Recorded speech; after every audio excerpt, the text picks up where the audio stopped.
Hi friends, welcome back to my YouTube channel Sandeep Shettigar vlogs. ನಾನು ನಿಮ್ಮ ಸಂದೀಪ್ ಮಾತಾಡ್ತಾ ಇರೋದು. ಸೊ ಇವತ್ತಿನ ಕಂಟೆಂಟ್ ಅಂತ ಹೇಳಿದರೆ ಸರಿಯಾಗಲ್ಲ, ಈ ವಾರದ ಕಂಟೆಂಟ್ ಅಂತಲೇ ಹೇಳ್ಬೋದು. ಯಾಕಂದರೆ ಈ ವಾರದ ಕಂಟೆಂಟ್ ಬಂದುಬಿಟ್ಟು ನಮ್ಮದು ರೂಬಿಕ್ ಕ್ಯೂಬ್ ಸಾಲ್ವಿಂಗ್ ಮೆಥಡ್ಸ್ಗಳಂತ. ಯಾಕಂದರೆ ಈ ಒಂದು ಕಂಟೆಂಟ್ನ ನಾನು ಯಾಕೆ ತಗೊಂಡೆ ಅಂದರೆ, ಈ ಒಂದು ರೂಬಿಕ್ ಕ್ಯೂಬ್ ಮೈಂಡ್ ಗೇಮಿಂಗ್ ಅನ್ನೋದು ತುಂಬ ಎಲ್ರಿಗೂ ಇಷ್ಟವಾಗಿರುವಂಥ ಗೇಮ್ ಅಂತಲೇ ಹೇಳ್ಬೋದು. ಸೊ ಇದೊಂಥರ ಪಝಲ್ ಗೇಮ್ ಇದು. ಸೊ ಇದು ನೋಡಿ, ಈ ರೀತಿಯಾಗಿದೆ. ಎಲ್ಲರೂ ನೋಡಿರ್ತೀರ ಈ ರೂಬಿಕ್ ಕ್ಯೂಬ್ಸ್ನ, ಅದರಲ್ಲೂ ಚಿಕ್ಕ ಮಕ್ಕಳಂತೂ ತುಂಬ ಇಷ್ಟಪಡುವಂಥ ಗೇಮ್ ಇದು. ಸೊ ಈಗ ಇದು ಅಂದರೆ ರೂಬಿಕ್ ಕ್ಯೂಬ್ ಯಾವ ರೀತಿ ವರ್ಕ್ ಆಗುತ್ತೆ ಅಂದರೆ ಟ್ರೆಂಡಿಂಗ್ ಸ್ವಲ್ಪ ಜಾಸ್ತಿ, ಅಂದರೆ ಆಗಾಗ ಟ್ರೆಂಡಿಂಗಿಗೆ ಬಂದು ಹೋಗ್ತಾ ಇರುತ್ತೆ. ಸೊ ಅದರದ್ದೇ ನಾನು ಇವತ್ತೊಂದು ಕಂಟೆಂಟ್ ಆಗಿ ತೊಗೊಂಡು, ಯಾಕಂದರೆ ಅವರಿಗೆ ಫಾರ್ಮುಲಾಗಳು ಗೊತ್ತಿಲ್ಲದೆ ಇರ್ಬೋದು, ಯಾವ ರೀತಿ ಸಾಲ್ವ್ ಮಾಡೋದು ಆ ರೀತಿ ಎಲ್ಲ ಯೋಚನೆ ಮಾಡ್ತಾರೆ. ಸೊ ಅದಕ್ಕೋಸ್ಕರ ಅವರಿಗೆಲ್ಲರಿಗೂ ಯೂಸ್ ಆಗಲಿ ಅಂತ ನಾನು ಇದೊಂದು ಸಾಲ್ವಿಂಗ್ ಮೆಥಡ್ಸನ್ನು ನಾನು ಕಂಟೆಂಟಾಗಿ ಇಟ್ಕೊಂಡು ನಾನು ವೀಡಿಯೋ ಮಾಡ್ತಾಯಿದ್ದೇನೆ. ಸೊ ಎಲ್ಲರೂ ಇದಕ್ಕೆ ಸಪೋರ್ಟ್ ಮಾಡಿ ಅಂತ ಕೇಳ್ಕೊಳ್ತಾ ಈ ವಿಡಿಯೋನ ಸ್ಟಾರ್ಟ್ ಮಾಡಬೇಕು ಅಂದ್ಕೊಂಡಿದ್ದೀನಿ. ಈ ವಿಡಿಯೋ ಯಾರಿಗೆಲ್ಲ ಇಷ್ಟ ಆಗುತ್ತೋ ಎಲ್ಲರೂ ಲೈಕ್ ಮಾಡಿ, ಶೇರ್ ಮಾಡಿ, ಹಾಗೆ ನಿಮ್ಮದು ಏನಾದರೂ ಥಾಟ್ಸ್ಗಳಿದ್ದರೆ ಕಮೆಂಟ್ ಮೂಲಕ ತಿಳಿಸಿ ಅಂತ ಹೇಳ್ತಾ, ಯಾರೆಲ್ಲ ಈ ವಿಡಿಯೋ ಇನ್ನೂ ಸಬ್ಸ್ಕ್ರೈಬ್ ಮಾಡ್ಕೊಂಡಿಲ್ಲ, ನನ್ನ ಚಾನಲ್ನ ಯಾರೆಲ್ಲ ಸಬ್ಸ್ಕ್ರೈಬ್ ಮಾಡ್ಕೊಂಡಿಲ್ವೋ ಎಲ್ಲರೂ ಚಾನಲ್ನ ಸಬ್ಸ್ಕ್ರೈಬ್ ಮಾಡಿಕೊಂಡು ವಿಡಿಯೋ ನೋಡಿ ಅಂತ ಹೇಳ್ತಾ, ಹಾಗೆ ನಿಮ್ಮ ಫ್ರೆಂಡ್ಸ್ಗಳಿಗೂ ವಿಡಿಯೋಗಳನ್ನು ಶೇರ್ ಮಾಡಿ ಚಾನಲ್ನ ಸಬ್ಸ್ಕ್ರೈಬ್ ಮಾಡ್ಕೊಳ್ಳಿಕ್ಕೆ ಹೇಳಿ ಸಪೋರ್ಟ್ ಮಾಡಿ ಅಂತ ಕೇಳ್ಕೊಳ್ತಾ ಇದ್ದೇನೆ. ಬನ್ನಿ, ಇವಾಗ ನಾನು ಈ ಒಂದು ರೂಬಿಕ್ ಕ್ಯೂಬ್ನ ಸಾಲ್ವ್ ಮಾಡೋದು ಮೆಥಡ್ಸನ್ನು ನಾನು ನಿಮ್ಗೆ ಹೇಳ್ಕೊಡ್ತೇನೆ. ಸೊ ಅದನ್ನು ಹೇಳ್ಕೊಡೋಕ್ಕಿಂತ ಮುಂಚೆ ಈ ರೂಬಿಕ್ ಕ್ಯೂಬ್ಸ್ ಬಗ್ಗೆ ನೀವು ಚೆನ್ನಾಗಿ ತಿಳ್ಕೊಬೇಕಾಗತ್ತೆ. ಯಾಕಂದರೆ ಖಾಲಿ ನೀವು ರೂಬಿಕ್ ಕ್ಯೂಬ್ಸ್ ಇಟ್ಕೊಂಡು ನೀವು ಏನು ನಾನು ನಿಮಗೆ ಫಾರ್ಮುಲಾಗಳನ್ನು ಕೊಡ್ತೀನಿ ಅದನ್ನು ಇಟ್ಕೊಂಡು ನಿಮಗೆ ರೂಬಿಕ್ ಕ್ಯೂಬ್ಸ್ ಸಾಲ್ವ್ ಮಾಡಿದರೆ ನಿಮ್ಮ ತಲೆಗೆ ಏನೂ ಹೋಗೋದಿಲ್ಲ. ಈ ರೂಬಿಕ್ ಕ್ಯೂಬ್ಸ್ ಯಾವ ರೀತಿ ವರ್ಕ್ ಆಗುತ್ತೆ, ಇದ್ರದ್ದು ಪಾರ್ಟ್ಸ್ಗಳೇನು ಅಂತ ತಿಳ್ಕೊಳ್ಳದೆ ನೀವು ಸಾಲ್ವ್ ಮಾಡೋಕ್ಕೆ ಹೋಗೋದು ಸುಮ್ಮನೆ ವೇಸ್ಟ್ ಅಂತಲೇ ಅಂದ್ಕೋಬೋದು. ಸೊ ಕೆಲವರಿಗೆಲ್ಲ ಇದ್ರದ್ದು ಮೆಥಡ್ಸ್ಗಳು ಗೊತ್ತಿರುತ್ತೆ, ಬಟ್ ನನಗೇನು ಮೆಥಡ್ಸ್ ಗೊತ್ತಿದೆ, ನನಗೇನು ಫಾರ್ಮುಲಾ ಗೊತ್ತಿದೆ ಅದನ್ನು ನಾನು ಈ ವಿಡಿಯೋ ಮುಖಾಂತರ ನಿಮ್ಗೆ ಹೇಳ್ತೇನೆ. ಮೇಯ್ನ್ಲಿ ನಾನು ಈ ಒಂದು ರೂಬಿಕ್ ಕ್ಯೂಬ್ಸ್ ಬಗ್ಗೆ ನನಗೆ ಇಂಟ್ರೆಸ್ಟ್ ಬರಲಿಕ್ಕೆ ಕಾರಣ ಇಬ್ಬರಿದ್ದಾರೆ. ಅಂದರೆ ಒಂದು ನನಗೆ ಇಂಟ್ರೆಸ್ಟ್ ಬರಲಿಕ್ಕೆ ಕಾರಣ ನಮ್ಮ ಮನೆಯದು ಚಿಕ್ಕ ಹುಡುಗಿ ಒಬ್ಬಳಿದ್ದಾಳೆ, ನಮ್ಮದು ಅಣ್ಣನ ಮಗಳು. ಅವಳ ಹೆಸರು ಬಂದು ನಿರಾಲಿ ಅಂತ. ಸೊ ಅವಳಿಂದ ನನಗೆ ಇದ್ರದ್ದು ಇಂಟ್ರೆಸ್ಟ್ ಬಂತು ರೂಬಿಕ್ ಕ್ಯೂಬ್ಸನ್ನು ಸಾಲ್ವ್ ಮಾಡಬೇಕಂತ. ಯಾಕಂದರೆ ಅವಳು ತುಂಬ ಈಸಿಯಾಗಿ ತುಂಬ ಸ್ಪೀಡಾಗಿ ಸಾಲ್ವ್ ಮಾಡ್ತಾಯಿದ್ಲು. ಸೊ ನನಗೂ ಒಂದು ಬಂತು, ಯಾಕೆ ನಾನು ಮಾಡಬಾರ್ದು ಅಂತ. ಸೊ ಅದಕ್ಕೋಸ್ಕರ ಅವಳ ಹತ್ರ ಕಲ್ತ್ಕೊಂಡೆ. ಸೊ ಒಂದು ಸ್ಟೆಪ್ಪನ್ನು ಅವಳಿಂದ ಕಲ್ತ್ಕೊಂಡೆ. ಮತ್ತು ಅವಳು ಸ್ಪೀಡಾಗಿ ಮಾಡ್ತಾಳೆ, ಚಿಕ್ಕ ಹುಡುಗಿ ಅಲ್ವಾ, ಅವಳು ಸ್ಲೋ ಆಗಿ ಹೇಳ್ಕೊಡೋಕ್ಕೆ ಸ್ವಲ್ಪ ಕಷ್ಟ ಆಗುತ್ತೆ. ಸೊ ಅದಕ್ಕೋಸ್ಕರ ನಾನೇನು ಮಾಡಿದೆ, ಬೇರೆ ಕಡೆಯಲ್ಲಿ ಕಲ್ತ್ಕೊಂಡೆ. ಮತ್ತು ಈ ವಿಡಿಯೋ ಮಾಡೋಕ್ಕೂ ಅವರೇ ಇನ್ಸ್ಪಿರೇಷನ್ ಅಂತಲೇ ಹೇಳ್ಬೋದು. ಅವ್ರು ಯಾರಂತ ನಾನು ನಿಮಗೆ ಈ ವಿಡಿಯೋ ಲಾಸ್ಟಲ್ಲಿ, ಅಂದರೆ ಈ ಕಂಟೆಂಟ್ನ ಲಾಸ್ಟಲ್ಲಿ, ಅಂದರೆ ಕೊನೆ ಪಾರ್ಟಲ್ಲಿ ನಾನು ನಿಮಗೆ ಅವ್ರನ್ನ ಪರಿಚಯ ಮಾಡಿಕೊಡ್ತೀನಿ. ಅವರಿಂದನೇ ನಾನು ಇನ್ಸ್ಪಿರೇಷನ್ ಆಗಿ ಈ ಒಂದು ವಿಡಿಯೋ ಮಾಡ್ತಾಯಿರೋದು. ಬನ್ನಿ, ಇವಾಗ ನಾವು ಈ ಒಂದು ರೂಬಿಕ್ ಕ್ಯೂಬ್ನ ಪಾರ್ಟ್ಸ್ಗಳನ್ನು, ಕಲರ್ಸ್ಗಳನ್ನು ನಾವು ತಿಳ್ಕೊಳ್ಳೋಣ, ಆಯಿತಾ? ನೋಡಿ, ಇದು ಬಂದು ರೂಬಿಕ್ ಕ್ಯೂಬು 3x3 ಕ್ಯೂಬ್ ಇದು. ಇದರಲ್ಲಿ ಕ್ಯೂಬ್ಗಳಲ್ಲಿ ತುಂಬ ಬರುತ್ತೆ, ತ್ರಿಕೋನಾಕಾರ ಟೈಪ್, ಇದು ಬೇರೆ ಬೇರೆ ತ್ರಿಭುಜಾಕಾರದ್ದು, ಷಟ್ಭುಜದ್ದು, ತುಂಬ ಟೈಪ್ ಇದೆಲ್ಲ ಬರ್ತದೆ. ಹಾಗೆ ಮಲ್ಟಿ ಕಲರ್ಸ್ಗಳದ್ದು ಸಿಗ್ತದೆ. ನನ್ನ ಹತ್ರ ಈಗ ಇರುವಂಥದ್ದು 3x3 ಕ್ಯೂಬು. ಸೊ ಈ 3x3 ಕ್ಯೂಬಲ್ಲಿ ಬಂದು ನಿಮಗೆ 6 ಫೇಸ್ಗಳಿರುತ್ತೆ. ಈ 6 ಫೇಸ್ಗಳಂದರೆ 1 2 3 4 5 ನೋಡಿ, 5 6. ಸೊ ನನ್ನ ಹತ್ರ ಇರೋ ಬಂದು ಕೆಂಪು, ಹಸಿರು, ಕೇಸರಿ, ಹಾಗೆ ನೀಲಿ, ಹಳದಿ, ಬಿಳಿ. ಸೊ ಟೋಟಲ್ 6 ಫೇಸ್ಗಳಿದೆ ಇದಕ್ಕೆ. ಈ 6 ಫೇಸ್ಗಳಿಗೆ ಬಂದು 8. ಸೊ ಈ 3x3 ಕ್ಯೂಬಲ್ಲಿ ನೀವು ಮೊದಲನೇದಾಗಿ 6 ಫೇಸ್ಗಳನ್ನು ತಿಳ್ಕೊಂಡ್ರಿ ಈ ಒಂದು ಕ್ಯೂಬ್ನಲ್ಲಿ. ಸೊ ಇವಾಗ ನಿಮಗೆ ಎರಡನೇದಾಗಿ ಇದ್ರದ್ದು ಕಾರ್ನರ್ಗಳನ್ನು ತಿಳಿಸ್ಕೊಡ್ತೇನೆ. ಸೊ ಇದರಲ್ಲಿ ಏನು 3x3 ಕ್ಯೂಬಲ್ಲಿ 6 ಫೇಸ್ಗಳಿದೆ. ಈ 6 ಫೇಸ್ಗಳಿಗೆ 8 ಕಾರ್ನರ್ಗಳಿರ್ತದೆ, ಅಂದರೆ 8 ಮೂಲೆಗಳಿರ್ತದೆ. ಸೊ ಆ 8 ಕಾರ್ನರ್ಗಳಲ್ಲಿ ನಿಮಗೆ ಪ್ರತಿಯೊಂದು ಕಾರ್ನರಲ್ಲೂ 3 ಕಲರ್ ಬರ್ತದೆ. ನೋಡಿ, ಇಲ್ಲಿ ಒಂದು ಕಾರ್ನರು, 1 2ನೇ ಕಾರ್ನರು, ಇದು 3ನೇ ಕಾರ್ನರು, ಹಾಗೆ ಇದು 4ನೇ ಕಾರ್ನರು. ನೋಡಿ, ಇದು 1ನೇ ಕಾರ್ನರು, ಇದು 2ನೇ ಕಾರ್ನರು, 3ನೇ ಕಾರ್ನರು, ಹಾಗೆ 4ನೇ ಕಾರ್ನರು. ಸೊ ಟೋಟಲ್ ಇಲ್ಲಿ ಮೇಲ್ಗಡೆ 4 ಕಾರ್ನರ್ ಬರ್ತದೆ, ಹಾಗೆ ಕೆಳಗಡೆ 4 ಕಾರ್ನರ್ ಬರ್ತದೆ. ಟೋಟಲ್ ಆಗಿ ನಿಮಗೆ ಇದರಲ್ಲಿ ಈ ಒಂದು 3x3 ಕ್ಯೂಬಲ್ಲಿ ನಿಮಗೆ ಟೋಟಲ್ 8 ಕಾರ್ನರ್ಗಳು ಬರ್ತದೆ. ಈ 8 ಕಾರ್ನರ್ಗಳಲ್ಲಿ ನಿಮಗೆ ಪ್ರತಿಯೊಂದು ಕಾರ್ನರಲ್ಲೂ 3 ಕಲರ್ ಬರ್ತದೆ. ಈ 3 ಕಲರ್ ಬರುವಂಥದ್ದು ನೋಡಿ, ಈ ಕಾರ್ನರಲ್ಲಿ 3 ಕಲರ್ ಇದೆ ನೋಡಿ, 1 2 3. ಆಯಿತಾ, ಬೇರೆ ಕಲರ್ ಇಲ್ಲ. ಸೊ ಟೋಟಲ್ 3 ಕಲರ್ ಇರುವಂಥದ್ದು.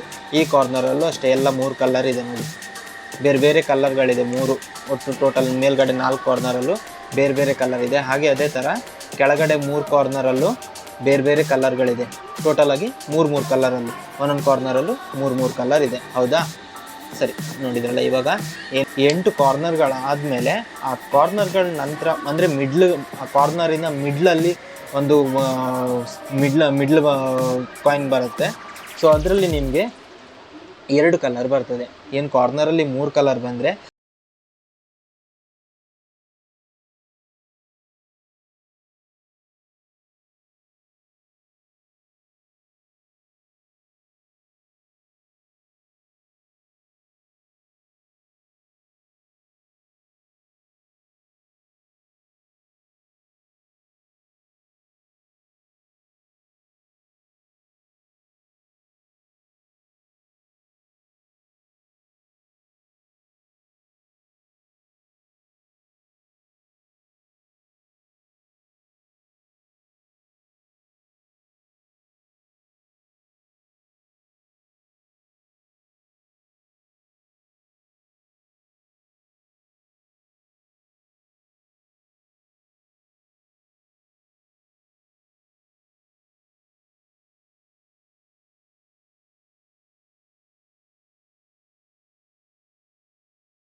ಎಂಟು ಕಾರ್ನರ್ಗಳನ್ನು ತೋರಿಸ್ಕೊಟ್ಟೆ. ಮಿಡ್ಲು 8 ಕಾರ್ನರಲ್ಲಿ 3 ಕಲರ್ಗಳನ್ನು ತೋರಿಸ್ಕೊಟ್ಟೆ. ಅದ್ರ ಪಕ್ಕದಲ್ಲಿ ಮಿಡ್ಲಲ್ಲಿ ನಿಮಗೆ 2 ಕಲರ್ ಇರುವಂಥದ್ದನ್ನು ತೋರಿಸ್ಕೊಟ್ಟೆ.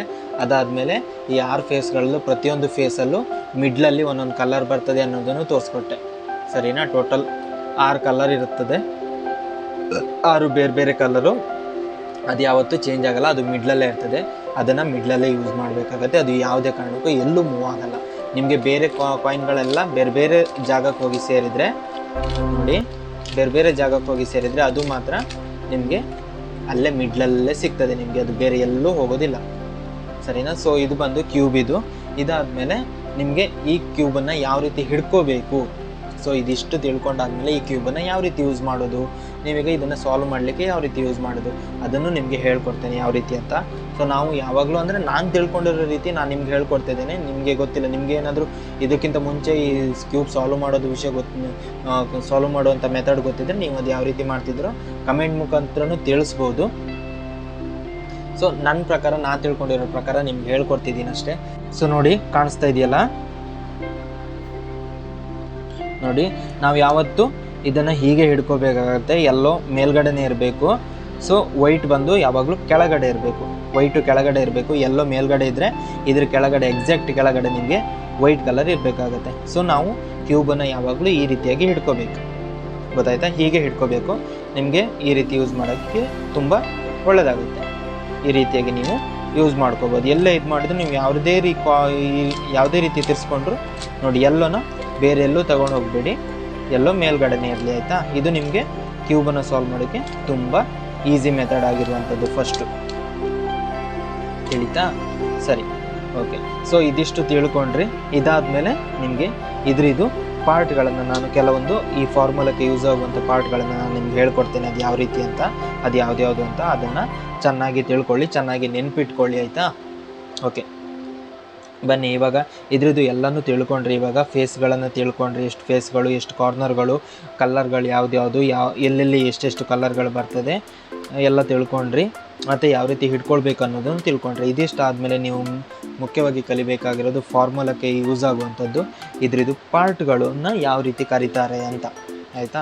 ಸೊ ಇದನ್ನು ಯಾವ ರೀತಿ ಕರೀತಾರೆ ಅಂದರೆ, ಈ ಸೈಡನ್ನು ಏನು ನಿಮ್ಮದು ಬಲದಗಡೆ ಇದೆ, ನಿಮ್ಮದು ರೈಟ್ ಹ್ಯಾಂಡ್ ಸೈಡ್ ಏನಿದೆ ಅದನ್ನು ರೈಟ್ ಅಂತ ಕರೀತಾರೆ, ಆರ್ ಅಂತ ಕರೀತಾರೆ. ನೋಡಿ ಇದು 6,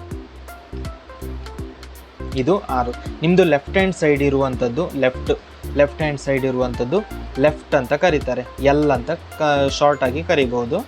ಸೊ ಇದು ಲೆಫ್ಟು, ಎಲ್ ಅಂತ ಕರೀತಾರೆ. ಇದು ಬಂದು ಈ ಮೇಲ್ಗಡೆ ಪೋರ್ಷನ್ ಏನಿದೆ ನೋಡಿ, ಇದು ಬಂದು ಟಾಪ್, ಟಿ ಅಂತ ಕರಿಬೋದು ನಾವು ಇದನ್ನು, ಆಯಿತಾ. ಇದು ಟಾಪು, ಟಿ ಅಂತ ಕರಿಬೋದು. ಸೊ ಇದಾದಮೇಲೆ ನಿಮ್ಮ ಫೇಸಿಗೆ ನಿಮ್ಮ ಎದುರುಗಡೆಗೆ ಏನಿದೆ, ಇದು ಎದುರುಗಡೆ ಬರ್ತದೆ, ಇದು ಟಾಪ್ ಅಲ್ವಾ, ಯೆಲ್ಲೋ ಕಲರ್ ಟಾಪಲ್ಲಿದ್ದರೆ ಇದು ನಿಮ್ಮ ಫೇಸು, ನಿಮ್ಮ ಫ್ರಂಟಿಗೆ ಇರುವಂಥದ್ದು. ಇದನ್ನು ಎಫ್ ಅಂತ ಕರೀತಾರೆ, ಫ್ರಂಟ್. ಸೊ ಇದನ್ನು ಏನಂತ ಕಾಲ್ ಮಾಡ್ತಾರೆ, ಫ್ರಂಟ್ ಅಂತ ಕಾಲ್ ಮಾಡ್ತಾರೆ, ಅಂದರೆ ಎಫ್, ಆಯಿತಾ.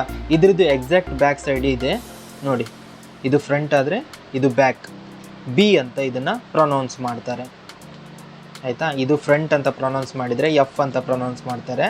ಸೊ ಇದು ಬ್ಯಾಕು, ಬಿ, ಆಯಿತಾ. ಸೊ ಇವಾಗ ರೈಟ್ ಆಯಿತು, ಲೆಫ್ಟ್ ಆಯಿತು, ಫ್ರಂಟ್ ಆಯಿತು, ಬ್ಯಾಕ್ ಆಯಿತು, ಟಾಪ್ ಆಯಿತು. ಇವಾಗ ಇದು ಡೌನ್ ನೋಡಿ, ಇದು ಬಂದು ಡೌನ್, ಡಿ ಅಂತ ಕರೀತಾರೆ. ಸೊ ಇದು ನಿಮಗೆ ನನ್ನ ಈ ಒಂದು ಫಾರ್ಮುಲಾದಲ್ಲಿ ಈ ಡೌನ್ ಫಾರ್ಮುಲಾ ಯೂಸ್ ಆಗಲ್ಲ, ಇದು ಯೂಸ್ ಆಗಲ್ಲ, ಡಿ ಫಾರ್ಮುಲಾ ನಿಮಗೆ ಯೂಸ್ ಆಗಲ್ಲ. Right, left, front, back, top ಇದಿಷ್ಟು ಮಾತ್ರ ನಿಮಗೆ ಯೂಸ್ ಆಗುವಂಥದ್ದು. ಸೊ ಇದಿಷ್ಟರಲ್ಲಿ ನಿಮಗೆ ಈಗ ಫಾರ್ಮುಲಾನ ನಾನು ಹೇಳಿಕೊಡ್ತೇನೆ, ಯಾವ್ಯಾವುದು ಫಾರ್ಮುಲಾಗಳಿದೆ ಅಂತ, ಅದನ್ನು ಎಲ್ಲೆಲ್ಲಿ ಹಾಕಬೇಕು ಅಂತ ನಾನು ಹೋಗ್ತಾ ನಾನು ನಿಮಗೆ ನೆಕ್ಸ್ಟ್ ವೀಡಿಯೋಗಳಲ್ಲಿ ಅಪ್ಲೋಡ್ ಮಾಡ್ತೇನೆ, ಆಯಿತಾ. ತಿಳಿಸ್ಕೊಡ್ತೇನೆ ನಿಮಗೆ. ಇವಾಗ ನಾನು ಫಾರ್ಮುಲಾನ ಶಾರ್ಟ್ ಆ್ಯಂಡ್ ಸ್ವೀಟಾಗಿ ನಿಮಗೆ ಹೇಳ್ಕೊಡ್ತೇನೆ. ಸೊ ಇದಕ್ಕೆ ನಾವು ಏನಂತ ಕರಿತಿದ್ವಿ, ರೈಟ್ ಅಂತ, ಆರ್ ಅಂತ ಪ್ರೊನೌನ್ಸ್ ಮಾಡ್ತಾಯಿದ್ವಿ. ಸೊ ಇದು 6. ಸೊ ಇದನ್ನು ನೀವು ಈ ರೀತಿ 90 ಡಿಗ್ರಿಯಲ್ಲಿ ರೈಟ್ ಸೈಡು ಅಂದರೆ ಕ್ಲಾಕ್ ವೈಸ್ ಇದರಲ್ಲಿ ತಿರುಗಿದ್ರೆ, ಅಂದರೆ ಪ್ರದಕ್ಷಿಣಾ ಪಥದಲ್ಲಿ ದೇವರಿಗೆ ಯಾವ ರೀತಿ ಪ್ರದಕ್ಷಿಣೆ ಆಗ್ತೀರಾ ಆ ರೀತಿ ಪ್ರದಕ್ಷಿಣಾ ಪಥದಲ್ಲಿ ಕ್ಲಾಕ್ ವೈಸಲ್ಲಿ ತಿರ್ಸಿದ್ರೆ ಇದು ರೈಟು. ಕ್ಲಾಕ್ ವೈಸ್, ಕ್ಲಾಕ್ ಹೀಗೆಲ್ಲ ತಿರುಗೋದು, ಈ ರೀತಿಯಾಗಿ ತಿರುಗೋದಲ್ವಾ. ಸೊ ಅದೇ ಕ್ಲಾಕ್ ವೈಸ್. ಸೊ ಈ ರೀತಿ ತಿರ್ಸಿದ್ರೆ ಇದು ಆರ್, ಇದನ್ನು ಆರ್ ಅಂತ ಪ್ರೊನೌನ್ಸ್ ಮಾಡ್ತೀವಿ. ಸೊ ಅದೇ ನೀವು ಇದನ್ನು ಉಲ್ಟಾ ಅಂದರೆ ಆ್ಯಂಟಿ ಕ್ಲಾಕ್ ವೈಸಲ್ಲಿ, ಅಪ್ರದಕ್ಷಿಣಾ ಪಥದಲ್ಲಿ ಆ್ಯಂಟಿ ಕ್ಲಾಕ್ ವೈಸಲ್ಲಿ ತಿರ್ಸಿದ್ರೆ ಇದನ್ನು ಆರ್ ಡ್ಯಾಶ್ ಅಥವಾ ಆರ್ ಮೈನಸ್ ಅಂತ ಕರೀತಾರೆ, ಗೊತ್ತಾಯ್ತಾ. R minus. ಹಾಗೆ ಸೇಮ್ ಈ ಕಡೆನೂ ಅಷ್ಟೇ, clockwise anticlockwise apply ಆಗುತ್ತೆ ಇದಕ್ಕೆ, ಎಲ್ ಡ್ಯಾಶ್ ಅಂತ ಕರೀತಾರೆ. ಸೊ ಇದು ಎಲ್ಲು ಕ್ಲಾಕ್ ವೈಸು, ಇದು ಎಲ್ ಡ್ಯಾಶ್, ಇದು ಆ್ಯಂಟಿ ಕ್ಲಾಕ್ ವೈಸ್, ಇದು ಎಲ್ ಡ್ಯಾಶ್, ಎಲ್ ಡ್ಯಾಶ್, ಇದು ಆರ್ ಡ್ಯಾಶ್, ಆಯಿತಾ. ಇದು ಕ್ಲಾಕ್ ವೈಸ್ ಬರುತ್ತೆ, ಇದು ಆ್ಯಂಟಿ ಕ್ಲಾಕ್ ವೈಸ್ ಬರುತ್ತೆ. ಇನ್ನು ಇವಾಗ ಫ್ರಂಟ್, ಇದು ಹೀಗೆ ತಿರ್ಸಿದ್ರೆ ಕ್ಲಾಕ್ ವೈಸು, ಈ ರೀತಿ ತಿರ್ಸಿದ್ರೆ ಆ್ಯಂಟಿ ಕ್ಲಾಕ್ ವೈಸ್, ಅಂದರೆ ಇದು F dash or F minus, ಗೊತ್ತಾಯ್ತಾ. ಎಫ್ ಡ್ಯಾಶ್ ಅಥವಾ ಎಫ್ ಮೈನಸ್ ಅಂತ ನಿಮಗೆ ಯಾವುದು ಈಸಿ ಆಗುತ್ತೋ ಆ ರೀತಿಯಾಗಿ ಕರ್ಕೋಬೋದು. ಆಮೇಲೆ ಈಗ ನೆಕ್ಸ್ಟು ಇಲ್ಲಿ ಬಿ, ಇದು ಬ್ಯಾಕ್ ಅಲ್ವಾ, ಸೊ ಅದಕ್ಕೆ ಬಿ ಅಂತ ಪ್ರೊನೌನ್ಸ್ ಮಾಡ್ತಾರೆ. ಇದು B clock wise, B minus or B dash anti clock wise, B minus or B dash, ಆಯಿತಾ. ಇನ್ನಿವಾಗ ಟಾಪ್, ಇದು ಬಂದು ಟಾಪ್ ಅಲ್ವಾ, ಟಿ ಅಂತ ಪ್ರೊನೌನ್ಸ್ ಮಾಡ್ತಾರೆ. ಸೊ ಇದು ಬಂದು ಕ್ಲಾಕ್ ವೈಸು, ಹೀಗೆ ಮಾಡಿದರೆ ಆ್ಯಂಟಿ ಕ್ಲಾಕ್ ವೈಸ್.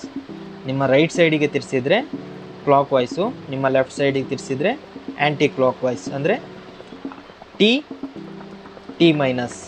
ಹೇಳಿ, ಟಿ ಮೈನಸ್, ಅರ್ಥ ಆಯ್ತಲ್ಲ. ಸೊ ಏನೆಲ್ಲ ಈಗ ಕಲ್ತ್ರಿ, R minus, L minus, F minus, B minus, T minus, ಸರಿನಾ. ಇದಿಷ್ಟು ಕಲ್ತ್ರಿ. ನಾನು ಡೌನ್ ಹೇಳಿದೆ, ಡೌನು ಇದಕ್ಕೆ ಯೂಸ್ ಆಗಲ್ಲ ಅಂತ. ಸೊ ಆಯಿತಾ. ಇದರಲ್ಲಿ ಇವಾಗ ಇನ್ನೊಂದು ಬರ್ತದೆ ನಿಮಗೆ. ಇವಾಗ ಆರ್ ಆಗಿರ್ಬೋದು, ಎಲ್ ಆಗಿರ್ಬೋದು, ಎಫ್ ಆಗಿರ್ಬೋದು, ಬಿ ಆಗಿರ್ಬೋದು, ಟಿ, ಇದೆಲ್ಲದಕ್ಕೂ ಇನ್ನೊಂದಿದೆ. ಸೊ ಇದನ್ನು ನೀವು 90 ಡಿಗ್ರಿ ಆ್ಯಂಗಲಲ್ಲಿ ತಿರ್ಸ್ತೀರಾ, ಸರಿನಾ. ಈಗ 90 ಡಿಗ್ರಿ ಆ್ಯಂಗಲಲ್ಲಿ ಒಂದು ಸಲ ತಿರ್ಸಿದ್ರೆ 90 ಡಿಗ್ರಿ ಆ್ಯಂಗಲು, ಸೊ ಇದಕ್ಕೆ ಏನೂ ಇದಿಲ್ಲ, ಆರ್ ಅಂತಲೂ ಕರೀತಾರೆ ಆಯಿತಾ. ಅದನ್ನು ನೀವು 180 ಡಿಗ್ರಿಯಲ್ಲಿ ತಿರ್ಸಿದ್ರೆ ಇದನ್ನು R180 ಅಂತ ಕರೀತಾರೆ. ಹೇಳಿ, ಇದನ್ನು ನೀವು 180 ಡಿಗ್ರಿಯಲ್ಲಿ ತಿರ್ಸಿದ್ರೆ ಅಂದರೆ 2 ಸಲ, ಗೊತ್ತಾಯ್ತಾ, ಇಲ್ಲಿ 1 2 ಸಲ ತಿರ್ಸಿದ್ರೆ 180 ಅಂತ ಕರೀತಾರೆ. ಸೊ R180 ಆಗಿರ್ಬೋದು, ಅಥವಾ L180 ಆಗಿರ್ಬೋದು, ಅಥವಾ L-180 ಆಗಿರ್ಬೋದು, R-180 ಆಗಿರ್ಬೋದು, ಅಥವಾ F180 ಆಗಿರ್ಬೋದು, F-180 ಆಗಿರ್ಬೋದು, ಅಥವಾ T180 ಆಗಿರ್ಬೋದು, T-180 ಆಗಿರ್ಬೋದು. ನೀವು 2 ಸಲ ಏನು ತಿರ್ಸ್ತೀರ ನೋಡಿ, 2 ಸಲ ತಿರ್ಸಿದ್ರೆ 180 ಅಂತಲೇ ಅದನ್ನು ಕರೆಯುವಂಥದ್ದು. ಈಗ ನೀವು ಇದರಲ್ಲಿ ಏನೇನು ತಿಳ್ಕೊಂಡ್ರಿ? ಸೊ ಮೊದಲನೇದಾಗಿ 3x3 ಕ್ಯೂಬಲ್ಲಿ 6 ಫೇಸ್ಗಳಿರುತ್ತೆ. ಈ 6 ಫೇಸ್ಗಳಿಗೂ 8 ಕಾರ್ನರ್ಗಳು ಬರುತ್ತೆ. 8 ಕಾರ್ನರಲ್ಲಿ 3 ಕಲರ್ ಬರ್ತದೆ. ಕಾರ್ನರಲ್ಲಿ 3 ಕಲರ್ ಬರ್ತದೆ. ಹಾಗೆ ಮಿಡ್ಲಲ್ಲಿ, ಕಾರ್ನರ್ ಮಿಡ್ಲಲ್ಲಿ ನಿಮಗೆ 2 ಕಲರ್ ಸಿಗ್ತದೆ. 2 ಕಲರ್ ಸಿಗ್ತದೆ ಕಾರ್ನರ್ ಮಿಡ್ಲಲ್ಲಿ. ಹಾಗೆ ಕ್ಯೂಬಿನ ಪ್ರತಿಯೊಂದು ಫೇಸಿನ ಮಿಡ್ಲಲ್ಲಿ ನಿಮಗೆ ಸಿಂಗಲ್ ಕಲರ್ ಸಿಗ್ತದೆ, ಬೇರೆ ಕಲರ್ ಸಿಗೋದಿಲ್ಲ, ಖಾಲಿ ಸಿಂಗಲ್ ಕಲರ್. ಇಲ್ಲಿ ನಿಮಗೆ 2 ಕಲರ್ ಇದೆ, ಬಟ್ ಇಲ್ಲಿ ಒಂದೇ ಕಲರ್ ಇರುವಂಥದ್ದು. ಆ ಕಡೆ ಈ ಕಡೆ ಎಲ್ಲೂ ಕಲರ್ ಇಲ್ಲ ಬೇರೆ. ಇಲ್ಲಿ 3 ಕಲರ್ ಬರುತ್ತೆ, ಅದರ ಮಿಡ್ಲಲ್ಲಿ ಒಂದೇ ಕಲರ್ ಇದೆ ಆಯಿತಾ. ಇದಿಷ್ಟು ತಿಳ್ಕೊಂಡ್ರೆ. ಹಾಗೆ ನಂತರ ಇದ್ರದ್ದು ಪಾರ್ಟ್ಗಳು ಬಂದು ಏನೇನಂತ ಕರೀತಾರೆ ಅಂತ. ಇದು ರೈಟು R, ಇದು ಲೆಫ್ಟು L, ಇದು ಫ್ರಂಟು F, ಇದು ಟಾಪು T, ಇದು ಬ್ಯಾಕು B. ಆಮೇಲೆ ಇದನ್ನು ಯಾವ ರೀತಿ ತಿರ್ಸ್ಬೇಕು ಅಂತ, ಯಾವ ರೀತಿ ಹಿಡ್ಕೋಬೇಕು ಅಂತ ತಿಳ್ಕೊಂಡ್ರಿ. ಯೆಲ್ಲೋ ಕಲರ್ ಮೇಲ್ಗಡೆಯಾಗಿ, ವೈಟ್ ಕಲರ್ ಅಡಿಗಡೆಯಾಗಿ ಹಿಡ್ಕೋಬೇಕಂತ ತಿಳ್ಕೊಂಡ್ರಿ. ಹಾಗೆ ನಂತರ ನೆಕ್ಸ್ಟ್ ಬಂದು ಇದ್ರದ್ದು ಫಾರ್ಮುಲಾ ಬಂದು R, R-, L, L-, T, T-, F, F-, B, B- ಅಂತ ತಿಳ್ಕೊಂಡ್ರಿ. ಹಾಗೆ 2 ಸಲ ತಿರ್ಸಿದ್ರೆ 180 ಆಗುತ್ತೆ ಅಂತ ತಿಳ್ಕೊಂಡ್ರಿ. ಸೊ ಇದಿಷ್ಟನ್ನು ನಾನು ಈ ಒಂದು ವಿಡಿಯೋದಲ್ಲಿ ನಿಮಗೆ ಹೇಳ್ಕೊಟ್ಟಿದ್ದೀನಿ. ನೀವು ತುಂಬ ಚೆನ್ನಾಗಿ ಅರ್ಥ ಮಾಡ್ಕೊಂಡಿದ್ದೀರಾ ಅಂತ ಅನ್ಕೋತೀನಿ. ಹಾಗೆ ನಾನು ತುಂಬ ಚೆನ್ನಾಗಿ ಹೇಳ್ಕೊಟ್ಟಿದ್ದೀನಿ ಅಂತ ಅನ್ಕೊತೀನಿ. ಯಾರಿಗಾದರೂ ಅರ್ಥ ಆಗದೆ ಇದ್ದರೆ ಕಮೆಂಟ್ ಮೂಲಕ ತಿಳಿಸಿ ಅಂತ ಕೇಳ್ಕೊಳ್ತಾ ಈ ವಿಡಿಯೋನ ಇಲ್ಲಿಗೆ ಸ್ಟಾಪ್ ಮಾಡ್ತಾಯಿದ್ದೀನಿ. ಸೊ ನೆಕ್ಸ್ಟ್ ವಿಡಿಯೋದಿಂದ ನಿಮಗೆ ಈ ಒಂದು ಕ್ಯೂಬ್ನ ಸಾಲ್ವ್ ಮಾಡುವಂಥದ್ದು ಪ್ರತಿಯೊಂದು ಪಾರ್ಟನ್ನು ನಾನು ನಿಮಗೆ ಹೇಳ್ಕೊಡ್ತಾ ಬರ್ತೇನೆ ಯಾವ ರೀತಿಯಾಗಿದ್ದೆ ಅಂತ. ಇದೊಂದು ವಿಡಿಯೋ ನಿಮಗೆ ಸ್ವಲ್ಪ ಲೆಂತಿ ಅಂತ ಅನಿಸ್ಬೋದು. ಈ ಒಂದು ಪ್ರೊಸೀಜರ್ನ ನಾನು ನಿಮಗೆ ಹೇಳ್ಕೊಡ್ಲೇಬೇಕು, ಯಾಕಂದರೆ ಯಾವುದೇ ಒಂದು ಸ್ಟಾರ್ಟ್ ಮಾಡೋಕ್ಕಿಂತ ಮುಂಚೆ ಅದಿದು ಡೀಟೇಲ್ಸ್ಗಳನ್ನು ಫಸ್ಟು ತಿಳ್ಕೊಬೇಕಾಗತ್ತೆ ಅಲ್ವಾ. ಸೊ ಅದಕ್ಕೋಸ್ಕರ ನಾನು ನಿಮಗೆ ಇದರದೊಂದು ವಿಧಾನ ಏನೇನು ಇದು ಇದೆ ಅಂತ ನಾನು ನಿಮಗೆ ಸ್ಟಾರ್ಟಿಂಗಲ್ಲಿ ಹೇಳ್ಕೊಟ್ಟೆ. ಸೊ ಈ ವಿಡಿಯೋ ಯಾರಿಗೆಲ್ಲ ಇಷ್ಟ ಆಯಿತೋ ಎಲ್ಲ ಲೈಕ್ ಮಾಡಿ, ಶೇರ್ ಮಾಡಿ, ಕಮೆಂಟ್ ಮಾಡಿ ಅಂತ ಕೇಳ್ಕೊಳ್ತಾ, ಹೀಗೆ ಮುಂದಿನ ವೀಡಿಯೋಗಳಿಗೂ ಸಪೋರ್ಟ್ ಮಾಡಿ, ಶೇರ್ ಮಾಡಿ, ಕಮೆಂಟ್ ಮಾಡಿ. ಹಾಗೆ ನಿಮ್ಮನೆ ಮಕ್ಕಳಿಗೂ ಜಾಸ್ತಿ ಮೊಬೈಲ್ಗಳನ್ನು ಯೂಸ್ ಕೊಡೋದಕ್ಕಿಂತ ಬದಲಾಗಿ ಇಂಥ ಕ್ಯೂಬ್ಗಳನ್ನು ಪರ್ಚೇಸ್ ಮಾಡಿ ಕೊಡಿ. ಅವರಿಗೂ ಸ್ವಲ್ಪ ಕಾನ್ಸಂಟ್ರೇಷನ್ ಲೆವೆಲ್ಗಳು ಸ್ವಲ್ಪ ಚೆನ್ನಾಗಿ ಇಂಪ್ರೂವ್ ಆಗುತ್ತೆ ಅಂತಲೂ ಹೇಳ್ಬೋದು. ಯಾಕಂದರೆ ಇದೊಂಥರ ಮೈಂಡ್ ಕಾನ್ಸಂಟ್ರೇಷನ್ ಗೇಮ್ಸ್ ಅಂತಲೇ ಹೇಳ್ಬೋದು. ತುಂಬ ಕಾನ್ಸಂಟ್ರೇಷನ್ ಮಾಡಿ ಆಡುವಂಥದ್ದು ಇದು. ನಿಮಗೆ ಈ ಮಕ್ಕಳಿಗೆ ಪಬ್ಜಿ ಅದು ಇದು ಅಂತ ಆಡಿ ತಲೆ ಹಾಳು ಮಾಡ್ಕೊಳ್ಳೋ ಬದಲು ಇಂಥದ್ರನ್ನು ಆಡಿದರೆ ಮ್ಯಾಥ್ಸಿಗೂ ಸ್ವಲ್ಪ ಯೂಸ್ ಆಗ್ತದೆ. ಇದರಲ್ಲಿ ಫಾರ್ಮುಲಾಗಳೆಲ್ಲ ಬರೋದ್ರಿಂದ ಫಾರ್ಮುಲಾಗಳನ್ನು ನೆನಪಿಟ್ಕೊಳ್ಳೋಕ್ಕೆ ತುಂಬ ಈಸಿ ಆಗ್ತದೆ, ತುಂಬ ಹೆಲ್ಪ್ ಆಗುತ್ತೆ ಅಂತ ನಾನು ತಿಳ್ಕೊಂಡಿರೋ ಪ್ರಕಾರ ಹೇಳ್ತಾ ಇದ್ದೀನಿ ಆಯಿತಾ. ಸೊ ನಿಮ್ಮನೆ ಮಕ್ಕಳಿಗೆ ಇದನ್ನು ಹೇಳ್ಕೊಡಿ, ಅವರಿಗೂ ಇದನ್ನು ಕಲೀಲಿಕ್ಕೆ ಹೇಳಿ, ಏನಾದರೂ ಒಂದು ಆಗಲಿ ಆಯಿತಾ. ಸೊ ಅದಕ್ಕೋಸ್ಕರ ನಾನು ಈ ವಿಡಿಯೋನ ಇಲ್ಲಿಗೆ ಸ್ಟಾಪ್ ಮಾಡ್ತಾಯಿದ್ದೀನಿ. ಮುಂದಿನ ವೀಡಿಯೋದಲ್ಲಿ ನಿಮ್ಮನ್ನು ಭೇಟಿ ಮಾಡ್ತೇನೆ. ಅಲ್ಲಿ ತನಕ ಬಾಯ್ ಫ್ರೆಂಡ್ಸ್, ಮತ್ತೆ ಸಿಗೋಣ ಆಯಿತಾ. ಹೀಗೆ ಸಪೋರ್ಟ್ ಮಾಡ್ತಾಯಿರಿ.